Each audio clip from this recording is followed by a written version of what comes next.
ছুটির সকালে প্রথম প্রহর থেকেই জমে ওঠে ঢাকা আন্তর্জাতিক বাণিজ্য মেলা। পরিবার পরিজন নিয়ে মেলায় আসেন নানা বয়সী মানুষ।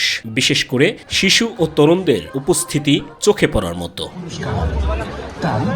শীতের তীব্রতা কম থাকায় দর্শনার্থীদের ভিড় বেশি দেখা যাচ্ছে আইসক্রিম ও ঠান্ডা পানীয়র স্টলগুলোতে। একদিকে কেনাকাটা, অন্যদিকে খানিকটা স্বস্তি পেতে এসব স্টলে ভিড় করছেন দর্শনার্থীরা। কার্নিভাল হ্যাজেলনাট যেটা আছে, এটা আমাদের বাটারস্কচ কোন যেটা ছিল ওটার মতন নতুন একটা ভ্যারিয়েন্টে হ্যাজেলনাট কার্নিভাল এবার আমাদের অ্যাড হয়েছে। নতুন একটা ফ্লেভার টর্নেডো একটা আইসক্রিম অ্যাড হয়েছে আমাদের।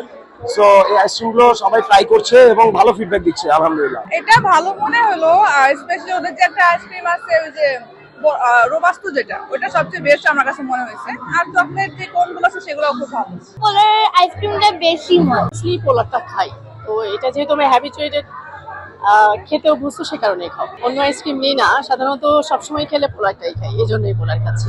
দেশীয় পণ্যের পাশাপাশি আন্তর্জাতিক বিভিন্ন স্টলেও দর্শনার্থীদের ভিড় ছিল চোখে পড়ার মতো। বিক্রেতারা জানিয়েছেন ছুটির দিনে বেচাকেনা অন্যান্য দিনের তুলনায় অনেক বেশি হচ্ছে। গতবারের তুলনায় এই বছর ভালো সাড়া পাচ্ছি বা কাস্টমার পাইতেছি, বেচাকেনা আলহামদুলিল্লাহ ভালো হইতেছে। জমজমাট বেশি হচ্ছে এখানে, প্রায় তো আসা হয়, এবারটা একটু বেশি ভালো লাগছে। এর চেয়েও মোটামুটি এখন একটু ভালোই হয়েছে, পরিবেশটা ভালো হয়েছে।